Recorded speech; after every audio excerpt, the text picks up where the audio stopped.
Welcome to Wellness is the New Cool, brought to you by Broco TV Productions. Join us on this transformative journey as we delve into the realms of mindset, self-reflection, growth, and transparency.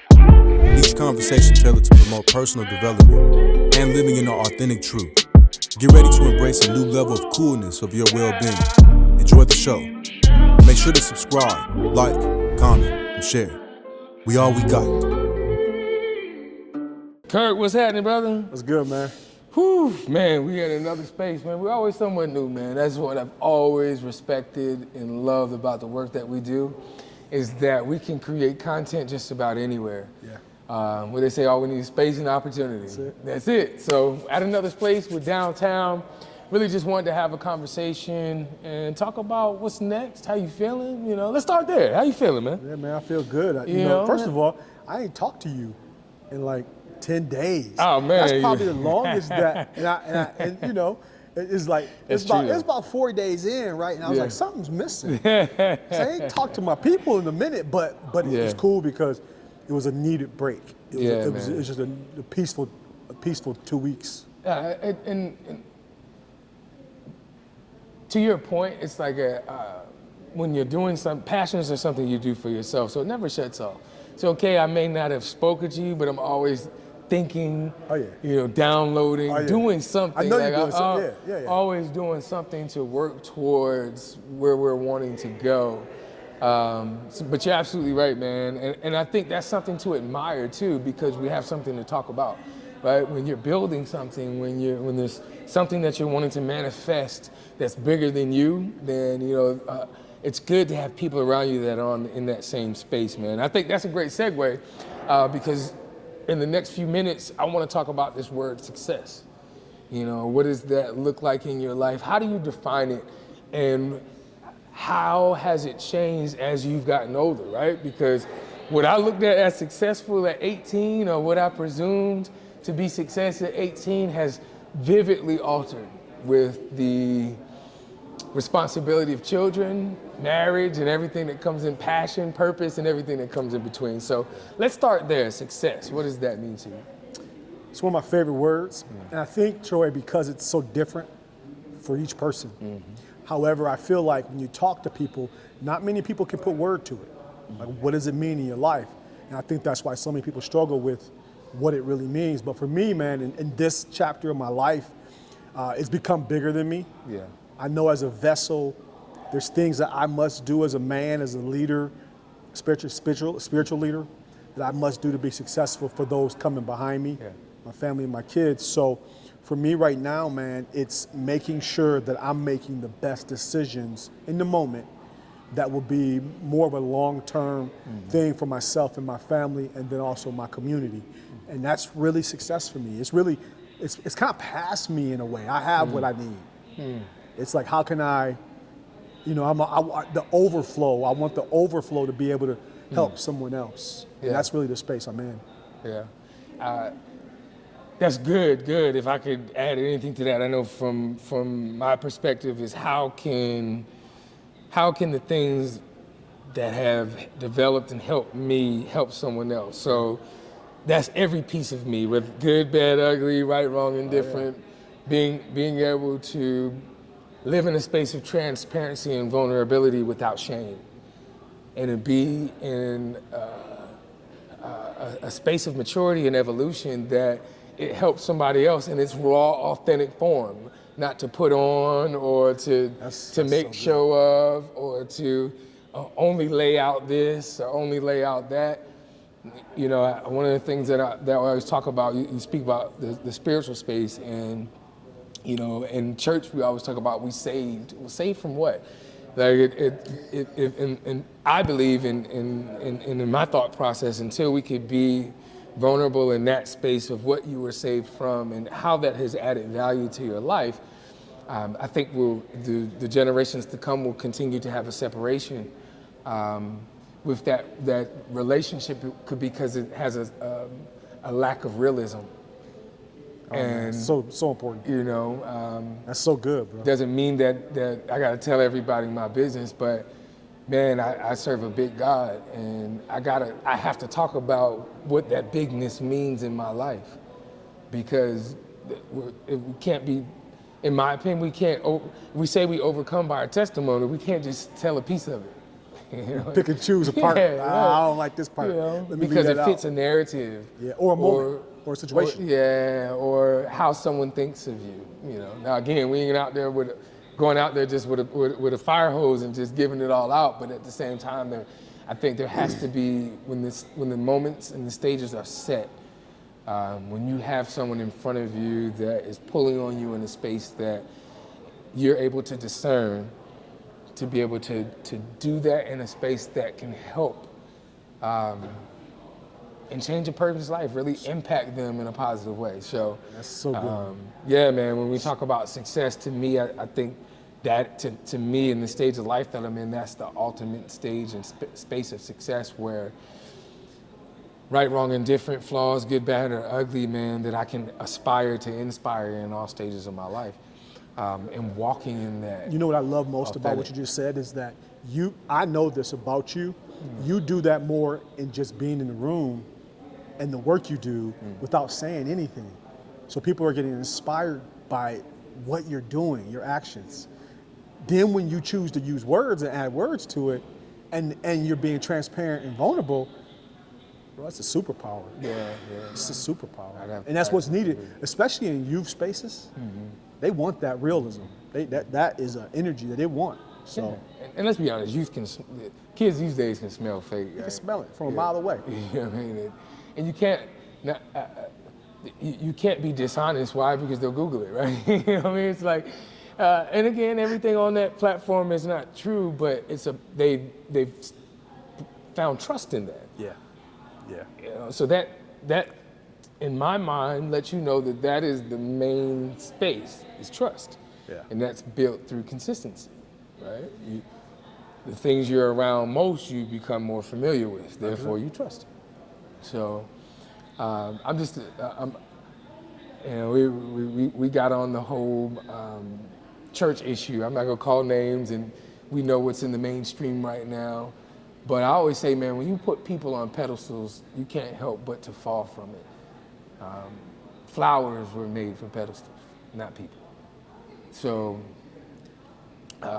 what I can say is somebody that does recognize that I am being used by God, and in a manner that I never would have thought of and couldn't have written down. That's why I know it's divine. I'm flawed, you know what I mean?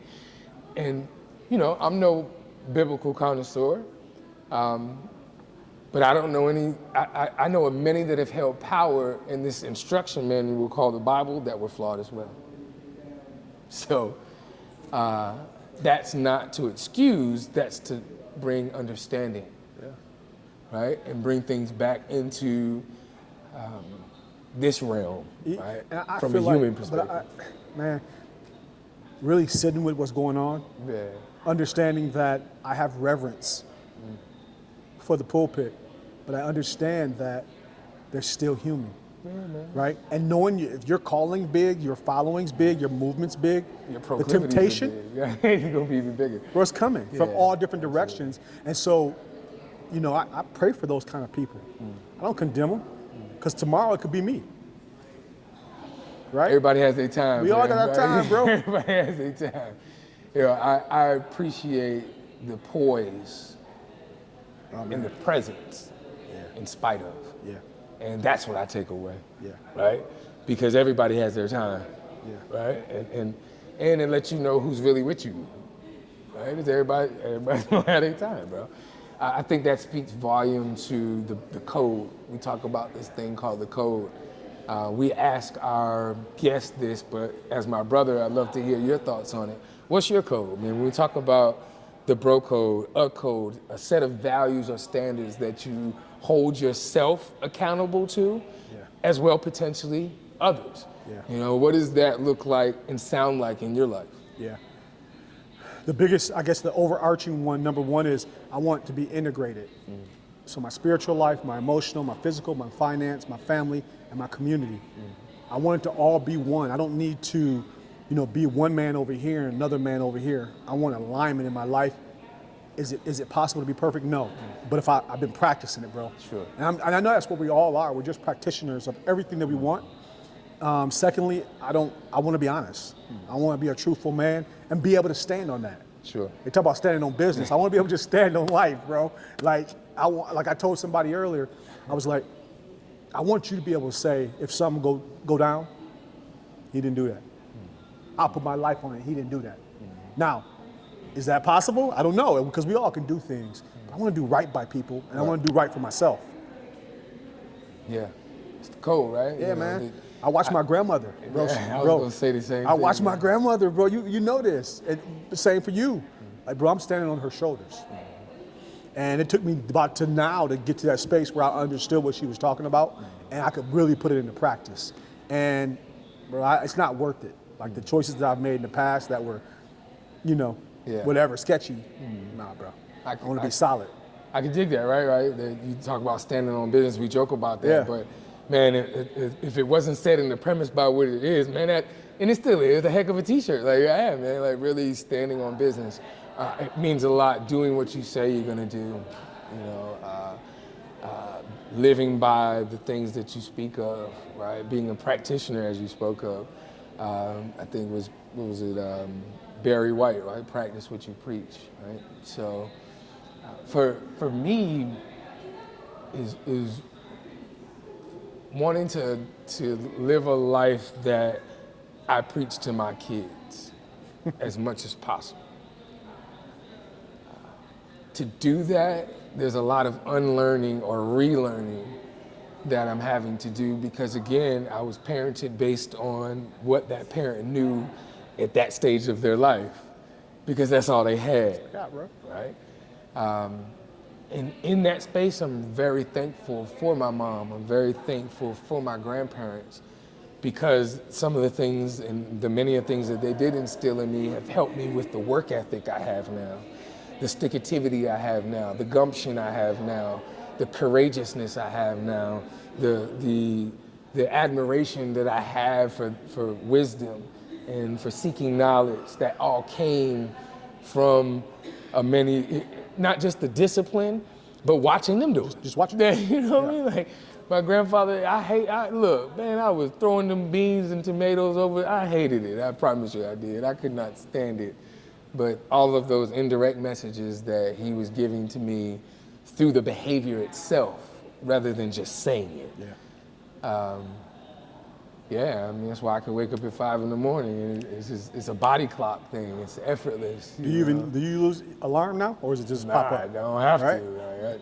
We talked about these last 10 days and kind of getting a quote unquote relax. I still 4:30 just not relaxing in that way. You're getting up wide open. Yeah. Just wide open, and then having to be productive in that space because just being up ain't it. Yeah. Like I got to get something done.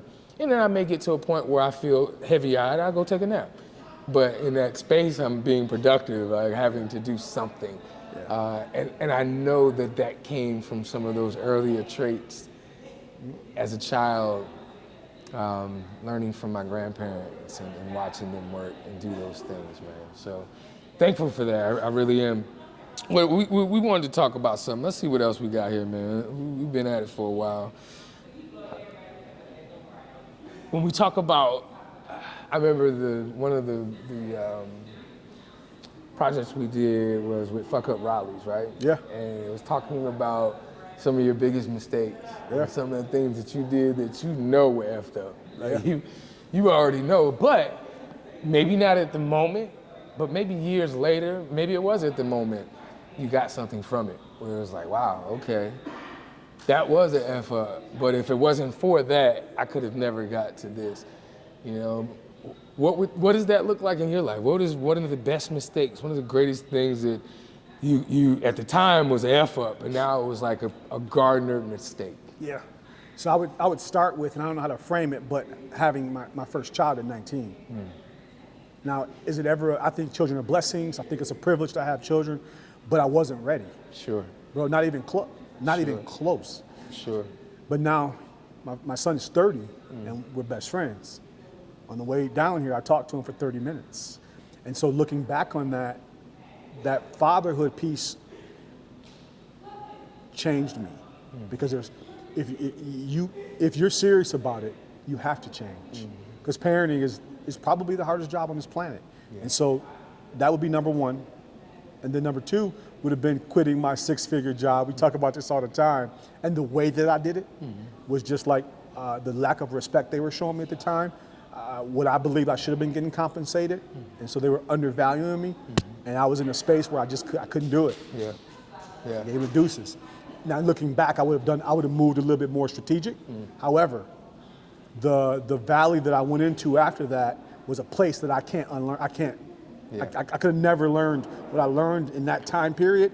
That's made me so much more productive, and the results that I get now, I would have never gotten any other way. So that's a tough question, right?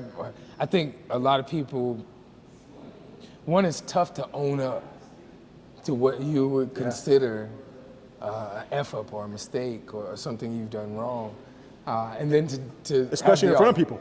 Yeah, and then have the audacity to find a lesson out of it. It's there though, always, For me, I'm still dealing with attitude. 18, I made one of the biggest mistakes of my life at that time, right? I could say that based in that moment. Would I have done it differently? Absolutely. But I allowed my attitude to get the best of me, and it caused me to lose my job. I didn't walk away from it. It caused me to lose my job. It was a job that exposed me to the world and money, and it wasn't because I just lost it, man. I allowed the emotion of anger to get hold of me so much that I did something I couldn't come back from. And it caused me to lose that job. Well, when I lost that job, I came back stateside, and the first place that I started working, I met JC. Right? I met JC. Also, in that same light, I started to developing more sales and business acumen and doing more of that. I look back at it now, yes, at the 18-year-old me, I would have acted differently. But at the 43-year-old me, I understand that that was another chapter and stage in my life to prepare me for what it is that I'm doing now, where I can sympathize and empathize with the youth and understanding that, man, I was that guy. And there's still pieces of me that if you push the right button, you may. I want to talk about that. I want to talk about that because I've seen it. Right? I'm a work in progress. In the last 3 years, though, I've seen things that used to get you on fire, and now I've seen you shrug it off. So I've seen growth, but I do see it. So I know it's in there. And but it's your self-control. It's the ability to recognize that it allows you to do that. Recognizing that there's a space of change, there's room for growth. Is the superpower towards stepping in that direction, because you can't change something you don't acknowledge. If you continue to push it away, in my opinion, if you continue to push it away and continue to out of sight, out of mind, which is the biggest lie ever, right? Or take that approach towards something, then you'll never take, I don't believe that you'll ever take the progressive, the positive direction towards changing it, So I think it was it might have been the Incredible Hulk. He was like, "What do you do about being angry?" He said, "I stay angry." I stay conscious of the fact that not only is that Achilles' heel, it's also my superpower. He said, "You don't want to see me when I'm." You don't want to. David Banner said, "You don't want to see me when I'm angry." That's right. So I know that that's something that anger is good because it's your spidey sense. How you filter it is the question. Because I'm obviously something I'm passionate about. Right. If I'm getting angry, I care something about it, or I wouldn't be getting angry. Right. Or someone's treating me a certain type of way. It lets me know that something's wrong. But you can hit that nuclear button. But how do I handle it? Yeah, exactly. You can. I've went over the deep end numerous times. I've. And I might do it again. I've seen the effects of that. But but to your point, it's not 10 out of 10. Now Correct. it's 3 out of 10. You just got to catch me. You catch me in that right field. And even then, as a person that is compassionate, that does pride myself on being able to read the temperature of a room, and then act accordingly. I think that I know that there is time to be assertive. It's time to, let's be clear, right? At the same time, presentation is everything. And my greatest desire is to continue to work in that space, to be better. Why? Because we are servant leaders, right? We are change agents. We are the barometers of the room. We change the atmosphere, right? We just don't read it, we change it. So to do that, we having to be mindful. Why? Because everyone's always watching. You never know what's going on, and that's just who we are, practicing what we preach. So let's talk about conversations. We've had many of them, bro. Like, most memorable was something that you walked away with, like, wow, that was a pretty dope conversation. What does that look like from your perspective? Yeah. Man, I was thinking I heard you ask that question earlier in a segment. I'm gonna say Lavelle. I'm gonna say Lavelle simply because of his story, his ability to share his story. Excellent storyteller. Indeed. But there's substance inside who he was, where he came from, to where he is now. The winningest coach, right? Yeah. Mural park family, and just saying that I think he said the rose that comes out of the concrete, and he is that. And so, if he can do it, any of the kids that we work with can do it. We can still do it. That's absolutely right. And so man. I got a lot from that episode. And then we were center court, HBCU, locker room, right? So like all of that went to that. That was a great episode. Yeah, it was. It was really cool too to hear his feedback as we're doing it, as it felt like just sitting down talking to the homies. And again, this is a guy that does interviews all the time. No, but like we talked to him for like 2 hours. Yeah. And not only that, like you said, his feedback was like, yo, this is different. Because I remember him sharing, I think it was a Pepsi, I don't know who it was, but it was a company, but he was just like, it's different the way y'all do it. It's like we just round the way. Yeah, it just so happens that the cameras are recording. So, yeah, I like that one as well. Man, we've done so many. I did appreciate when we talk about a rich history and culture and knowing your history, Isaac. Isaac was great too, man.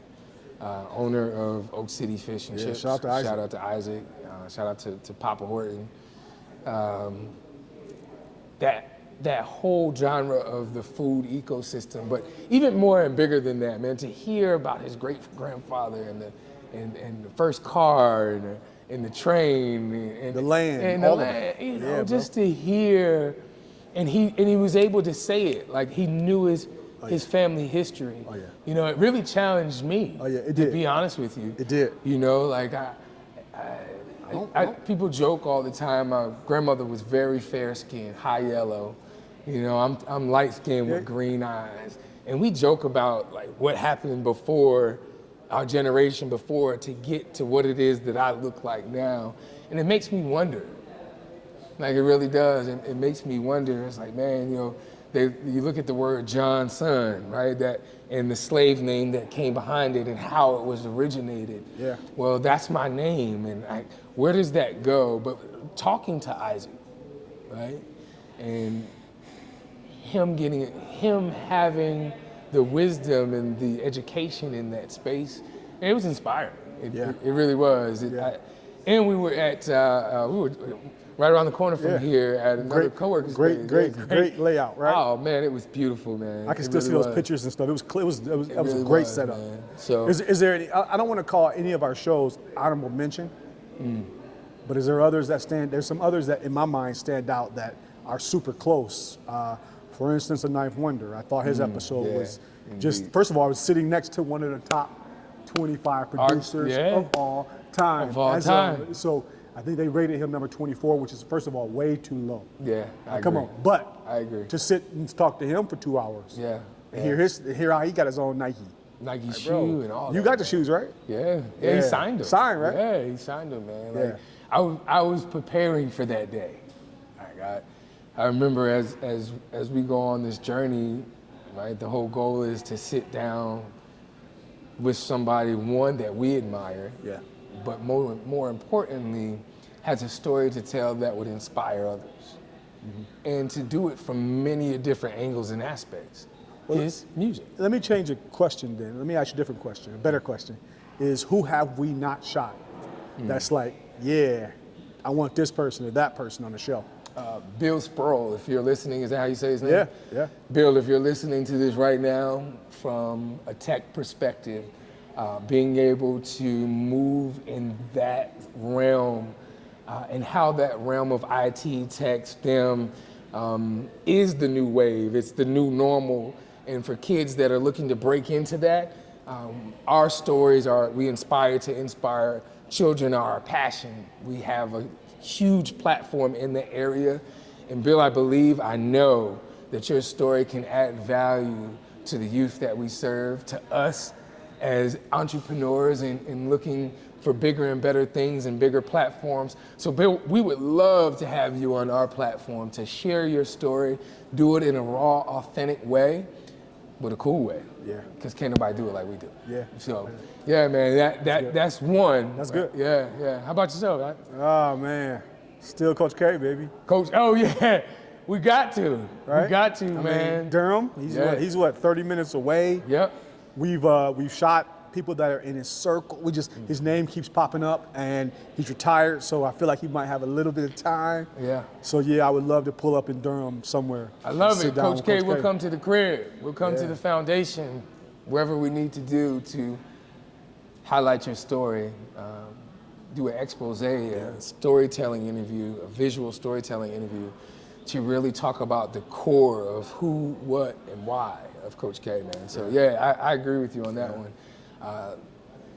I think the next step, we talk about interviews, but our goal as a personal development show is to be able to aspire to inspire on multiple levels. We got to talk about doing live shows, like being able to take this on the tour, whether that be to HBCUs, PWIs, to nonprofit spaces, or even to the faith-based community. Especially to his faith-based community. Especially to the faith-based community. To talk about wellness being the new cool. The tour is called Wellness is the New Cool, and sticking to those 4 pillars of wellness: financial wellness, physical wellness, spiritual wellness, and mental wellness. Being able to have in-depth, courageous conversations that we moderate and facilitate with subject matter experts in that space, using film monologues as well as documentary monologues from athletes as well as entertainers in that space to curate the conversation, to stoke the fire, and really make it comfortable and cool to have those conversations. Yeah. We would love and we look forward to partnering with those that want to help us create that space, whether that be in the background or whether it be up front, in front of the cameras, behind the cameras, on scene, anything dealing with live show production. That's what I'm really excited about coming into 2024 and creating that bro code experience. Yeah. That's what it's really all about, man. Bigger and better things, man. That's what it really comes down to. Yeah. Continuing to live by the code, treat people right, and put out a product of excellence in everything that we do. And of course, we got new gear too, man. Yeah, I mean, we got that's embroidered too, man. That's custom. Oh, that ain't screen? Nah, ain't no screen. Ain't no screen print? Yeah. Champion, right? Yeah. Shout out to Champion. Yeah, shout out to Champion, man. So bigger and better things. It's Bro Troy. Bro Kirk. And we are Bro Code. Bro Code.